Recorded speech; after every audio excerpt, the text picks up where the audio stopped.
Hello and welcome to this episode of Speak PR. My name is Jim James, and this is the podcast for you if you've got value locked up in your organization and you're just looking for some cost-effective and some simple ways to share that. And today I'm joined all the way from Australia by an old friend called Ant Bowen, who is an international sound specialist. Ant, welcome. Thank you, Jim. Thank you very much. Now, Ant, we're going to talk about sound and audio and voiceovers today. This is something that I know you've done for companies big and small. Tell us, you've mentioned before that it's expensive to get an amateur to do your voiceover. Why is it worth the investment to spend a bit of money to get the right voice for your brand? Right. Well, yes. I guess in some ways, yes, there is the old saying of if you think it's expensive to hire a professional, hire an amateur first. When people think of brands, and we'll think directly of the example of a television commercial or something that you see regularly, that voice that you hear has been auditioned by advertising agencies and creative directors and people who are in charge of making the campaign work to work with that brand. And the best example that I can think of off the top of my head is here in Australia, there's a large retailer called Harvey Norman. And the first time you actually hear, when you hear the voiceover artist voice on there, who's a gentleman called Damien Rafferty, you know that it's going to be Harvey Norman. And his voice it's not hard sell. It's not in your face. It's very pleasing and very easy on the ear to listen to, but at the same time, he gets the message of retail across. And this is something that he's very, very practiced at, and in taking direction and delivering the read that suits the brand, that suits the whole, for want of a better way to put it, the whole vibe of the commercial. So if people are thinking about, creating a voice for the brand in the same way they might have a logo and a color and a corporate identity, from what you're saying, then a voice is really part of that corporate identity. So how does a company, an individual or a bigger company decide on what kind of voice, male, female, high pitch, low pitch? Can you guide us through the steps to make the decision? Certainly. I think really, with the different industries, and it's going to depend a great deal on what the industry you are working in and what the company you are working for is representing. If you want to take a bank, for example,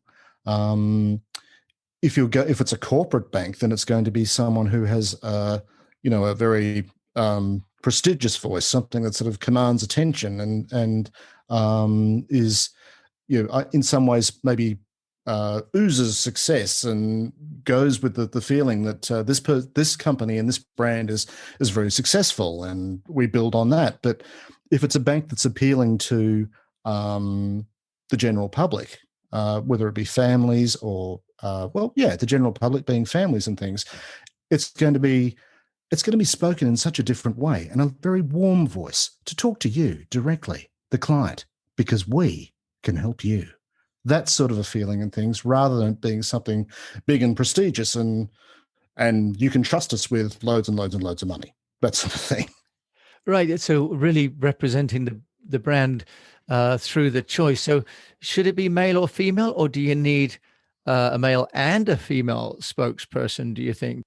I think you'd take it very much from the point of view of what, say, for example, an advertising campaign actually would be. If the campaign was actually showing, if the story of the campaign was that it's a mum and kids leaving for school and there's a lot of family involved, or perhaps we're sort of going it from the commercials going from the direction of a mother, then it probably would have a female voice to it. But if we're talking about maybe something else, a different storyline in the commercial, whether it's something that's centered around a young dad or something like that, then you would probably have a male voice. But those decisions are very much made by an advertising agency who you would employ to do such things. And of course, they would run it by you first. They would present you with a bunch of different options, and you would choose the idea that you would like the most, and then you work up from there as to how you actually develop your campaign from there. How can the average company access a voiceover artist? Years ago, there would be the voiceover agency that would have many, many people on their books, and you would ring them on the phone and they would sort of run the idea past you and of who you'd like to see. But now with the world being on the internet as it is, there are many, many, many voiceover agencies online, which will represent major actors and also people who do voiceovers for a living. And I think that's sort of also a distinction that needs to be made as well too, that voiceover actors may not necessarily be screen actors, but they're people who make who make their living from doing just purely voiceovers and taking direction from people, from directors and advertising agencies, or wherever the session is being recorded. But also there are many, many people like myself who also have their own business and also run their voiceover business directly online as well too. So you can search for a voiceover artist, male voiceover artist, and you could find any number of people who would be able to help you. I mean, this is very much a global thing. You could find people who are purely an Australian voice or purely an English voice, and you can deal directly with those with voiceover artists without necessarily having to go through an agency. It's not always going to be the case. If you are chasing I've had a mental blank of thinking of any particular actors, but if you are chasing an actor who's been in Game of Thrones or something like that, you will probably end up having to go through an agency. But having said that, there are many websites where you can choose voiceovers that you can have a listen to. And in terms of the sort of the process and the cost, and how would I do that then if I have got, let's say, a desire to have the telephone message so that when people are called up the showroom, for example, and they need to be on hold, would I go online and then send them a script, or would they write the script and send that to me? And what sort of costs are we looking at, do you think? It's a bit of a piece of string question, this one. Many people, many voiceover artists will do telephone on hold for sure, and you would send them the script and say, obviously all the details of your company name and also padding it out further of the services that you offer and so on and so on. This varies around the world. There are different rate cards in some countries, in certain countries, for each of these prices and each of these types of voiceovers and things like that. Certainly here in Australia, we have one. And whereas in other parts of the world, it's a negotiated rate with that voiceover artist that you're actually using. So depending on where you are, would depend on how much it may or may not actually cost. To be honest, ideally, that is the best way because it works better for everybody in the industry. However, you more often than not, you can actually negotiate directly with a voiceover artist as well too. Right. Yeah, I found for a podcast that I was making that I could get a voiceover for a sort of a 30-second to 1 minute for about 40 to 50 pounds for, just a standard read over. And then in terms of the license and the right to use that, if I have, say, you in Australia do a voiceover for me, can I use your voice all over the world? Do I own that, or do you have rights on that? How does that work? No, because you've paid the fee that you negotiate with either the voiceover artist agent or the voiceover artist directly. No, you own that. That's now yours. So yes, you don't have to, on something like a telephone on hold message, you don't actually have to pay residuals or rollovers or anything like that. With something like a television commercial, however, more often than not, it would be a license, for want of a better word, for probably maybe 12 months. Again, it varies in country to country and things as well too. And let's say in this instance that it is a 12 month license, then if you rolled the ad over into the following year, then you would pay the artist again for the next 12 months. So what advice would you give someone then, Ant, that is looking to have a voiceover for, let's say, a number of different like they've got maybe a YouTube channel, they've maybe got a podcast, maybe they've got a call on hold, maybe the in-store announcements. What can you give us some tips of, how to look for and what qualities that you think someone should go for in that voiceover? Many voiceover artists, myself included, as I said before, we've all got our own websites, and you will find on that website a section where you can listen to other things that they've recorded previously. So there'll be a demos page where they'll have a compilation of television or radio commercials that they've done in the past.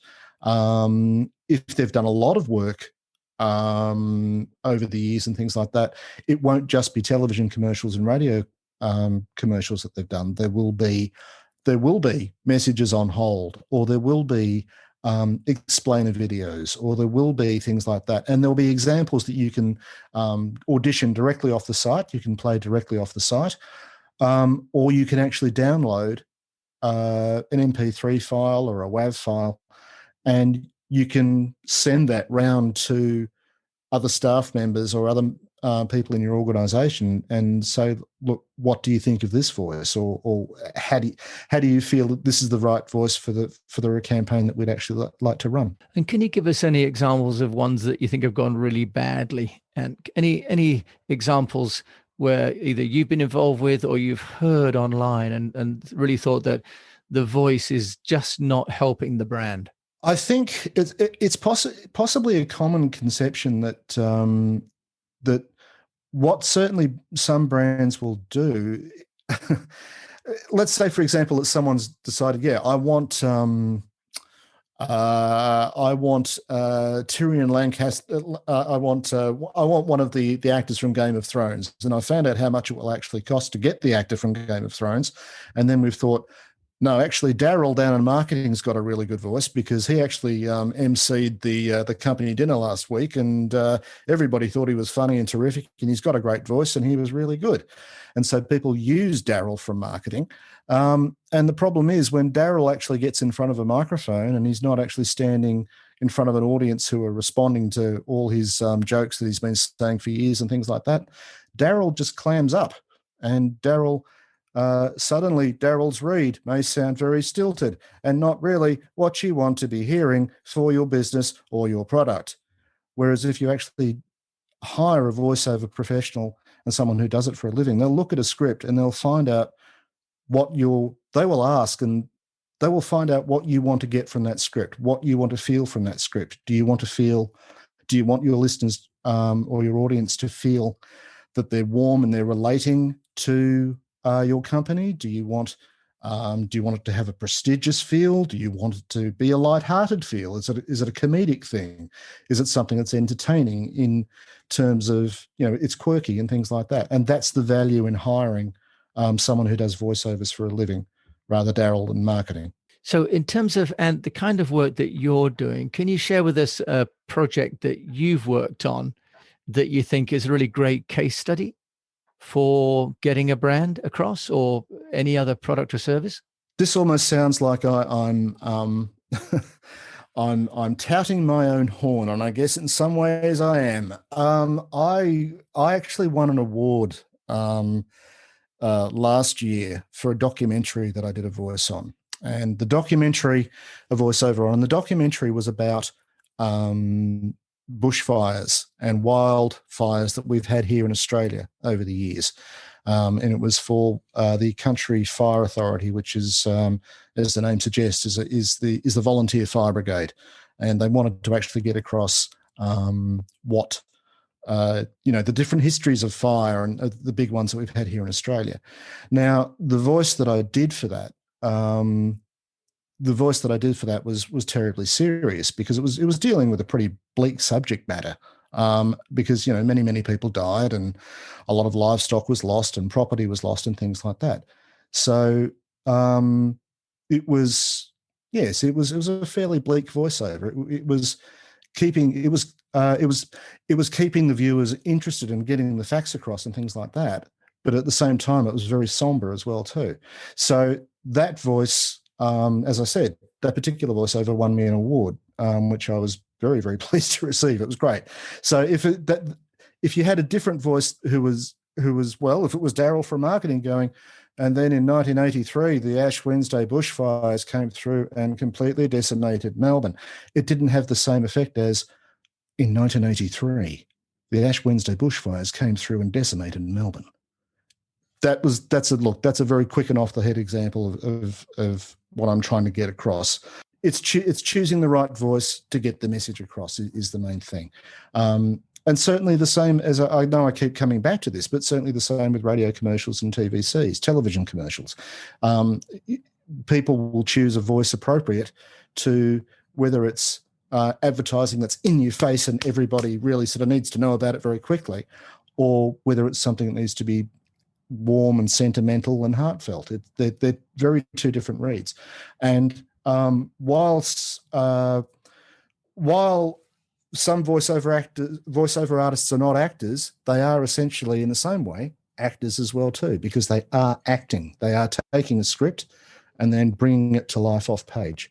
So it's how they interpret what they're given, and more often than not, because of when you work with an experienced person, they'll be able to give you tips, or maybe work out a better way of saying a sentence that you might have written for them, or to get a message across, because that's their gig. That's what they do for a living, day in, day out. Fantastic, Ant. And if someone wants to find out about you, where can they find Ant Bowen, audio voiceover extraordinaire? Well, Jim, you can find me. Sorry, that was a very obvious joke that came out of nowhere, Jim. You can find my voiceover side of my business on antbowenvoiceover.com, and Bowen is spelled Bohun. And you can find the sound engineering side of my business at soundplease.com.au. Thank you so much. You and I go back a long way from our early days in Synchrosound Studio in Malaysia back in 96, 97. So it's a pleasure to catch up with you again, my old friend. Thank you for sharing your wisdom with us. You're very welcome, Jim. Thank you very much for the opportunity. I appreciate it. So you've been listening to Ant Bowen in Australia, talking about the impact of voiceovers and how to choose the right person to represent your brand. You've been listening to the Speak PR podcast. My name is Jim James. So thank you for listening. And until we meet again, I wish you the best of health, a profitable business, and that if you're going to have someone speak for your brand, make sure it's the right voice.